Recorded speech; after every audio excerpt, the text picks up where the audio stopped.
so আমি এতিয়ালৈকে ট্ৰিগনোমেট্ৰিক ৰেশিও কেনেকৈ ডিফাইন কৰে বা আমি কিবা এটা ট্ৰিগনোমেট্ৰিক ৰেশিও যদি আমাক দিয়া থাকে তেতিয়া সেই এটা ৰেশিওৰ পৰা আমি গোটেইখিনি ৰেশিও কেনেকৈ উলিয়াম সেইটো আমি চেক কৰিলোঁ দুটামান চাম আমি ডিছকাছ কৰিলোঁ কেনেকৈ উলিয়াব লাগে এতিয়া আমি কি কৰিম যে কিছুমান স্পেচিয়েল এংগলছৰ ক্ষেত্ৰত ট্ৰিগনোমেট্ৰিক ৰেশিওবোৰৰ ভ্যালু কিমান হ'ব সেইটো আমি উলিয়াম মানে কি এইটো তোমাৰ প্ৰি ডিটাৰমাইন্ড ভ্যালুজ আগৰ পৰা এইটো উলিয়াই থোৱা ভ্যালু হয় কেনেকৈ প্ৰুভ কৰিব লাগে দুটামান মই দেখুৱাই দিম পাছত কিন্তু ফাৰ্ষ্ট আমি এতিয়া এই ভ্যালুখিনি কেনেকৈ আহিলে সো আমি কি কৰিম আমি প্ৰথমতে কিছুমান স্পেচিয়েল এংগলছৰ কাৰণে ট্ৰিগনোমেট্ৰিক ৰেশিওবোৰৰ ভ্যালু কি হয় সেইটো আমি উলিয়াম ভ্যালু মানে কি ডাইৰেক্ট এইটো ৰেশিও হিচাপত নাই ডাইৰেক্ট নাম্বাৰ হিচাপত আছে তোমাৰ এইটো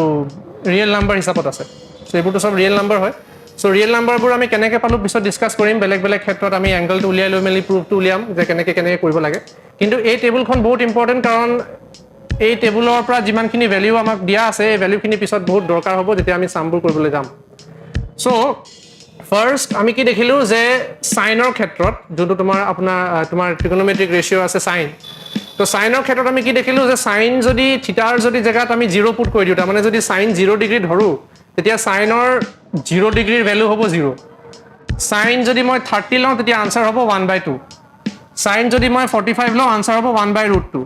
সাইন যদি 60 হয় তেতিয়া আনসাৰ হ'ব √3/2 আৰু যদি সাইন 90 হয় তেতিয়া আমাৰ আনসাৰ হ'ব 1 ঠিক আছে সো এতিয়া এইটো আমি কেনেকৈ মনত ৰাখিম তাৰ কাৰণে এটা স্পেচিয়েল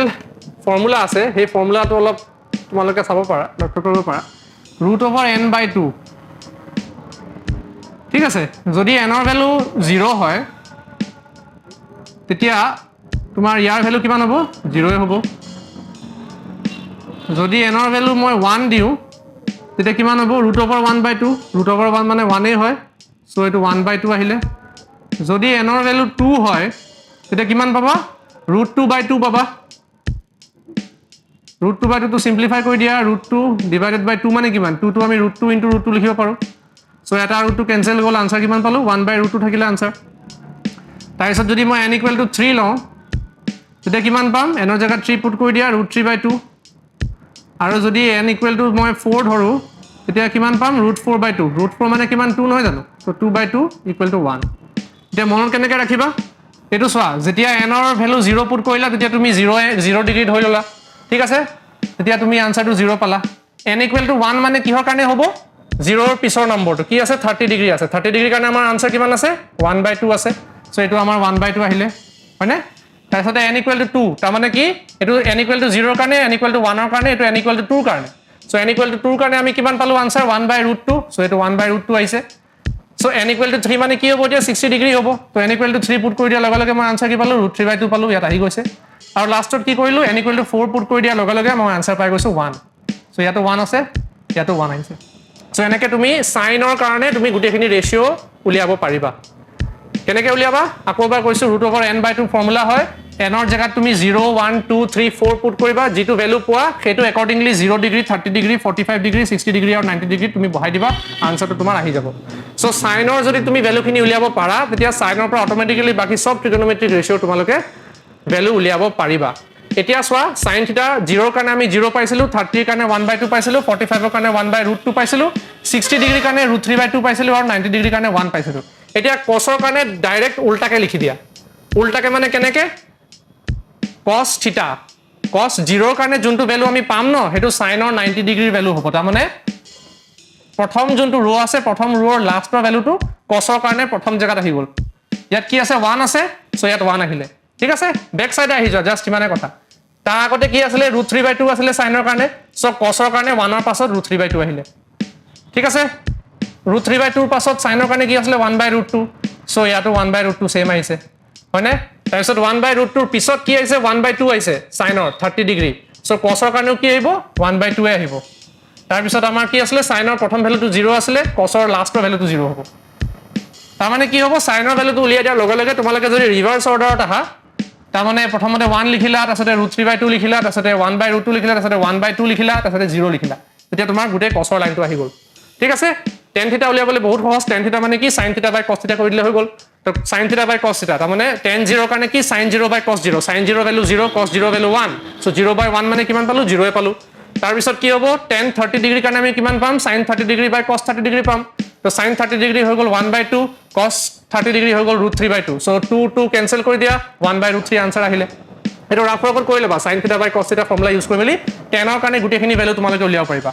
এতিয়া sin 45 টো হৈ গ'ল 1/√2 cos 45 হৈ গ'ল 1/√2 সো tan 45 কি হ'ব sin 45 / cos 45 তাৰ মানে কি 1/√2 ডিভাইডেড বাই 1/√2 আনসাৰটো 1 আহিলে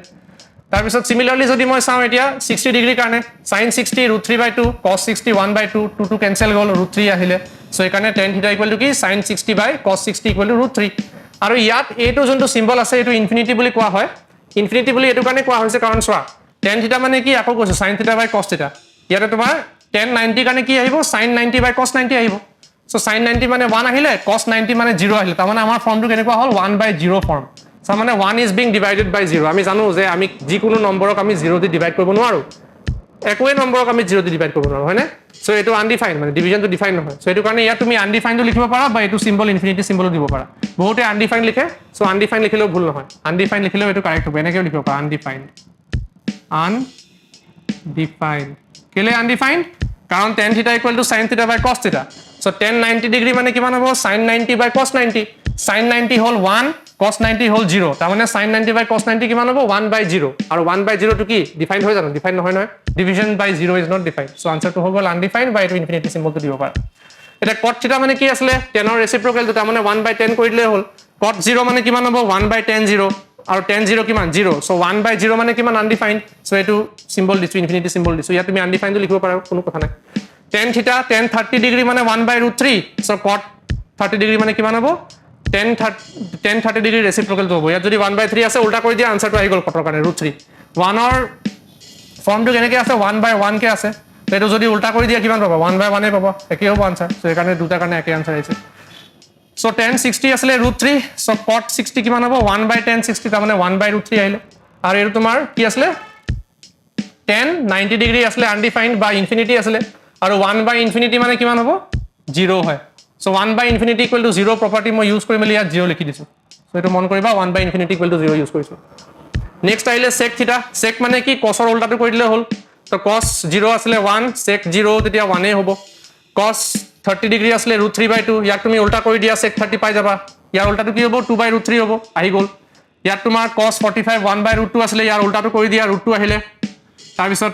cos 60 আসলে 1/2 সো এটো উল্টা কৰি দিয়া এটো 2 আহিলে আৰু কিমান আসলে cos 90 ডিগ্ৰী = 0 আসলে তো 0 মানে কিমান হ'ব এতিয়া 1/0 কৰিব লাগিব 0 মানে তুমি এনেকৈ লিখিব পাৰা 0 = কিমান 0/1 লিখিব পাৰা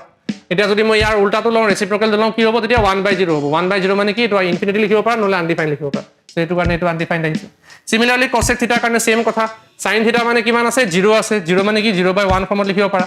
সো ইয়াৰ যদি মই ৰেচিপ্ৰকেল লওঁ কি হ'ব 1/0 হ'ব 1/0 টো কি হয় আনডিফাইন্ড হয় এটো কাৰণে ইনফিনিটি আহিছে ইয়াত নেক্সট আছে কি sin 30 = 1/2 ইয়াক উল্টা কৰি দিয়া কি পালা 2 পালা সো cos 30 = 2